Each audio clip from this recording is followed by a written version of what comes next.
Assalamualaikum warahmatullahi wabarakatuh. Pada kesempatan kali ini saya akan mempresentasikan analisis dan sintesis pada jurnal nasional dan internasional. Sebelumnya saya ucapkan terima kasih kepada Bu Sri Maryanti yang telah membimbing penyelesaian tugas dari awal sampai akhir dengan tema sintesis dan analisis dengan tema pembelajaran selama masa pandemi COVID-19. Sebelumnya, izinkan saya memperkenalkan diri terlebih dahulu, yaitu nama saya Rapat Ladija dengan nomor NIM 11920600085, kelas 2C, Prodi Pendidikan Biologi, jurusan MIPA, Fakultas Tarbiyah dan Keguruan, Universitas Islam Negeri Sunan Gunung Jati, Bandung. Pada analisis pertama yaitu dengan judul Inovasi Pesantren Ramadan dalam Meningkatkan Kecerdasan Spiritual Peserta Didik di Masa Pandemi COVID-19. Penulis Hisni Fajrulsalam, Koko Adia Winata, Ihin Solihin, Kiki Yulianti Zakia. Pada jurnal pertama yaitu pembelajaran daring dapat meningkatkan kemampuan pemahaman peserta didik dan membangun komunitas pembelajaran. Pembelajaran pesantren Ramadan tidak hanya berupa asupan materi saja, melainkan pembelajaran diarahkan kepada aksi sosial sebagai bentuk kepedulian kepada masyarakat yang terkena COVID-19. Selanjutnya pada jurnal yang kedua dengan judul Dampak Pandemi Novel Coronavirus COVID-19 terhadap psikolog dan pendidikan serta kebijakan pemerintah, yang ditulis oleh Nurholis. Pada jurnal yang kedua ini, selain pandemi COVID-19 berdampak pada kesehatan manusia, virus ini menyebabkan dampak yang cukup signifikan pada psikolog pendidikan, yaitu rasa cemas, ketakutan berlebihan, sehingga pemerintah membuat beberapa kebijakan untuk menghentikan penyebaran virus corona, salah satunya memberlakukan pembelajaran secara daring. Selanjutnya jurnal yang ketiga yang berjudul A Six-Step Online Teaching Method Based on Protocol Guided Learning During the COVID-19 Epidemic, a case study of the first middle school teaching practice in Changyuan City, Henan, Provinsi China, yang ditulis oleh Rui Chang Chai, Konju Wang. Pada jurnal yang ketiga ini, pengajaran berdasarkan pembelajaran yang dipandu protokol tidak hanya mencerminkan siswa sebagai pusat, tetapi juga secara signifikan meningkatkan kinerja akademis siswa dengan nilai efek 0,29.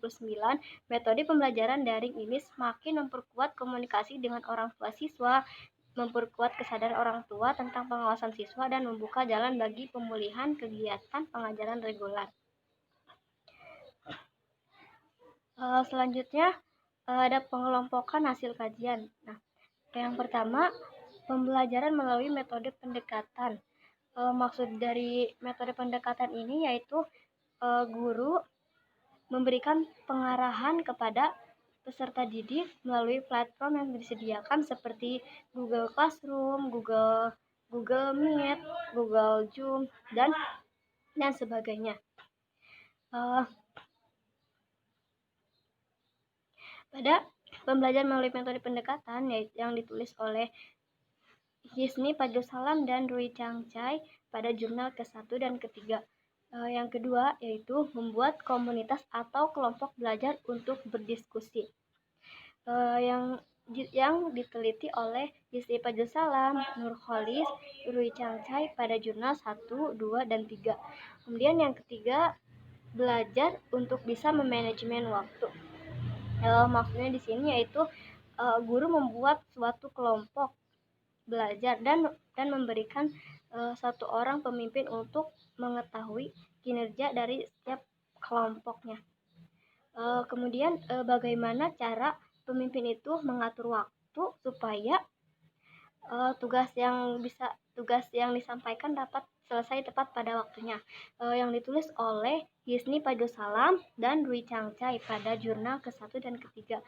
Yang terakhir yaitu penguasaan pada media pembelajaran. Nah, dalam penguasaan media pembelajaran ini sangat penting karena pada era digital seperti ini itu sangat dibutuhkan keahlian dalam media pembelajaran seperti halnya internet, gadget, smartphone, dan sebagainya. Yang ditulis oleh Hisni Padusalam, Nurholis, Dwi Changchai pada jurnal 1, 2, dan 3. Kemudian ada hasil sintesis. Suatu pendidikan merupakan hal yang sangat penting bagi kehidupan karena dapat menciptakan manusia yang berkualitas, berintelektual, dan jauh dari kebodohan. Pendidikan juga merupakan proses pembelajaran pengetahuan, keterampilan, dan kebiasaan sekumpulan manusia yang diwariskan dari satu generasi ke generasi selanjutnya melalui pengajaran, pelatihan, dan penelitian. Pendidikan memiliki jenjang sendiri yaitu mulai dari pendidikan anak usia dini, pendidikan anak usia dasar, pendidikan menengah pertama, pendidikan menengah atas, dan pendidikan perguruan tinggi atau universitas. Seiring perkembangan zaman, teknologi menjadi sangatlah berpengaruh dalam aspek kehidupan manusia dan ikut berperan dalam kehidupan masyarakat luas, khususnya peran teknologi di bidang pendidikan. Pada masa pandemi ini, teknologi menjadi salah satu alternatif yang digunakan dalam proses pembelajaran. Sebelum terjadi pandemi COVID-19, proses pembelajaran dilakukan secara tatap muka atau secara langsung. Sebelum terjadinya pandemi COVID-19,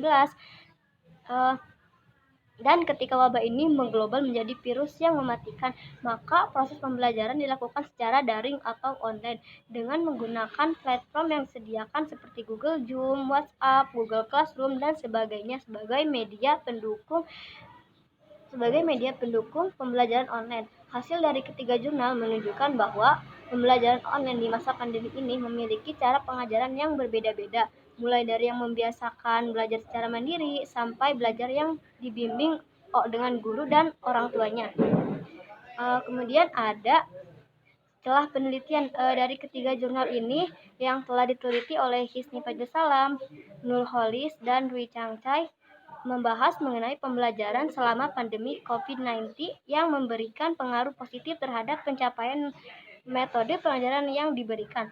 Penelitian ini lebih memfokuskan pada pengembangan satu metode pembelajaran tatap muka menjadi pembelajaran daring atau online dengan memanfaatkan platform yang telah disediakan dalam pembelajaran. Namun selain menjadi faktor pendukung, ada beberapa kendala yang dirasakan pada saat pembelajaran online. Setelah penelitiannya, pada jurnal belum terlihat dengan argumen yang menjelaskan secara terperinci mengenai ketidakefektifan dan menyampaikan informasi maupun materi secara daring. Sekian yang bisa saya sampaikan. Mohon maaf bila terdapat banyak kesalahan dan terdapat banyak kata-kata yang kurang tepat. Mohon dimaafkan. Wabillahi taufiq wal hidayah. Wassalamualaikum warahmatullahi wabarakatuh.